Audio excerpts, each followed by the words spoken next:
Hello, everybody. My name is Graham Elwood, and you are watching Shazam, the Political Vigilante, making Gotham great again. Take control, Gotham. Take control of your YouTube. We've been demonetized by YouTube for over a year and a half, so please support us anyway. You can see it scrolling below on the screen. There's Patreon, there's Rockfin, there's Venmo. I have a P.O. box. Some people like to help the show up by, staying off the grid. That's cool.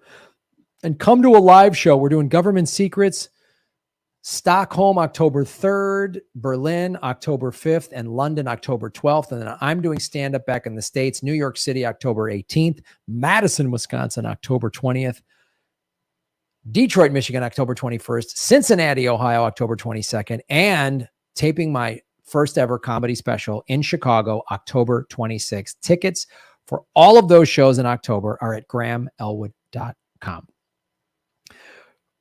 We have been talking. We did a video last week showing the ties to the Queen Elizabeth, who just passed away, and the royal family in general, to Epstein and Jimmy Savile, right? The notorious TV star and pedophile in England. And they just had her funeral, and there's so much pomp and pageantry, but it feels very like we're being sold, like it's real, like propaganda. So I found this on Twitter. They took the BBC's covering of the death of Kim Jong-il when he died, and then passed, and then Kim Jong-un became leader of North Korea. They took the BBC's actual wording. They just took the BBC's voiceover and put it over the Queen's funeral. And the way they describe, the crazy propaganda of North Korea, it fits perfectly with the images we're being sold from the royal family. And I will say this, that if Epstein had ties to North Korea, they would be crucifying the North Koreans for this. But Prince Andrew gets to march alongside his mom's, funeral procession, and a young kid calls him a disgusting man, and the kid gets arrested for saying that. But Prince Andrew isn't standing trial in America. Weird. They just added more charges to R. Kelly in Chicago, right? He already got 30 years. They're going to try to add more years on him. Ghislaine Maxwell gets 20 years, and within weeks of her sentencing gets moved to a low security prison in Florida. And Prince Andrew won't ever even be questioned, even though there's a lot of physical evidence and testimony showing that he was a pedophile and a sex trafficker, just like Ghislaine Maxwell and just like Jeffrey Epstein. But I want to show you this because this is like one of the reasons I think the internet's amazing, because it does stuff like this.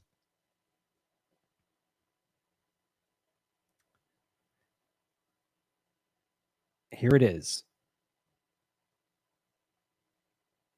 Again, this is the BBC reporting on North Korea, but they put the voiceover over the Queen's funeral from recently.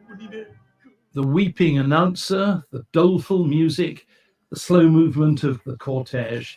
It was all intensely choreographed. This is a difficult moment for dictatorship. The succession has now passed peacefully to the third generation of the family business, but it's a worrying inheritance all the same.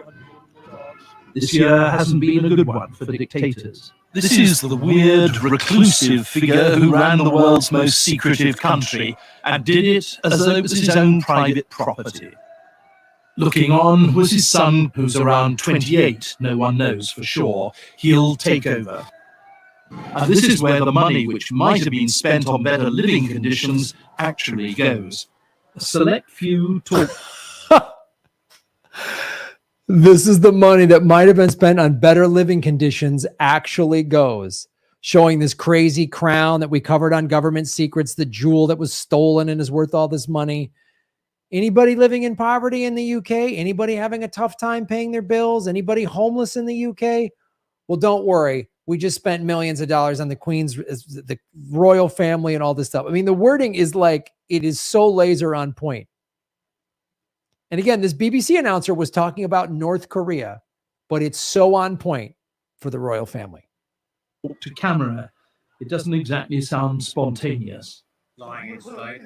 Snow is falling like tears, he says. How could the heavens not cry when we've lost our general, who was a great man from the heavens? Along with the army, the country's media is perhaps the institution most responsible for keeping their leaders in power. A myth-making factory focused around the country's ruling family.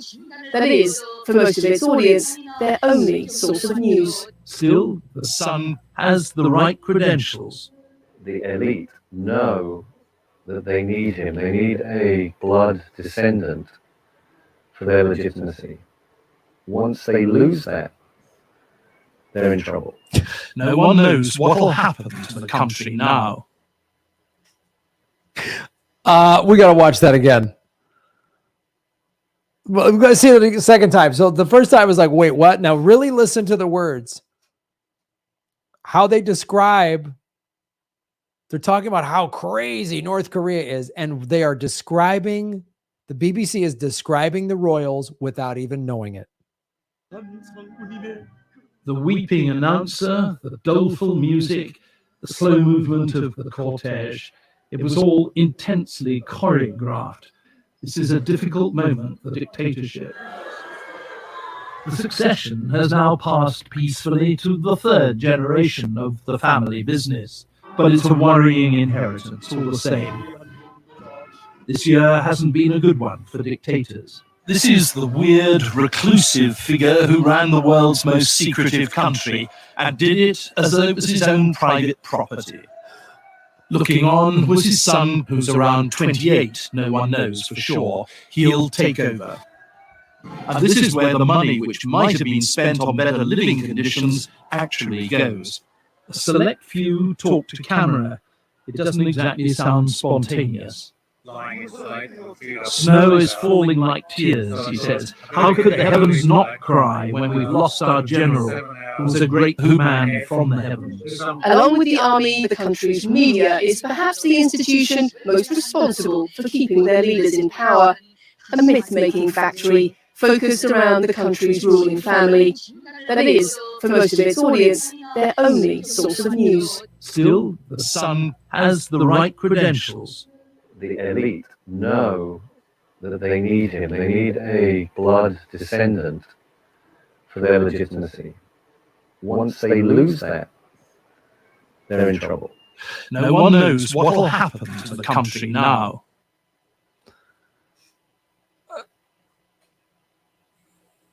So,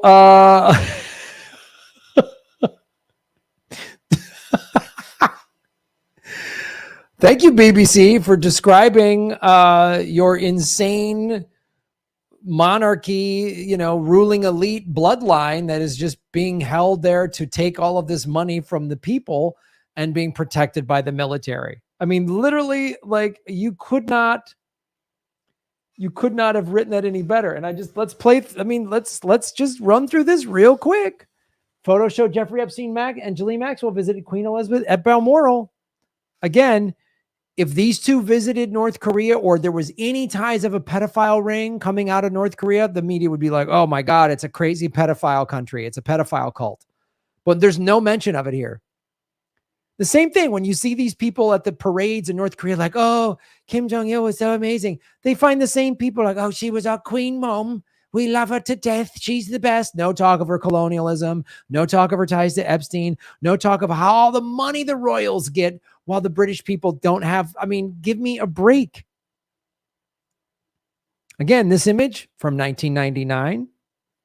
There's the queen in the same place, right? And imagine if Kim Jong-il's son had all these ties to Epstein. Not the heir to the throne, but one of his other sons. Prince Andrew's appearance with Queen, insult to humanity. This was March of this year when she appeared in public with Prince Andrew.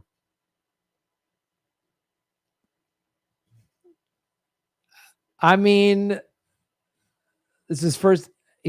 he settled a rape lawsuit with Virginia Roberts and she appeared with him. I'd love to know how the BBC would cover this if North Korea had this situation. The Duke of York escorted his mother, late husband. Again, are there any photos like this from North Korea? Because this is the royal family with a convicted sex trafficker. She's a pedophile, wasn't allowed to be charged as that because apparently women are not pedophiles in our society, even though they're pedophiles. Oh, look. There's Epstein, Maxwell, and Prince Andrew with some royal costume party weirdness. Oh. Oh, Jimmy Savile is in places regularly.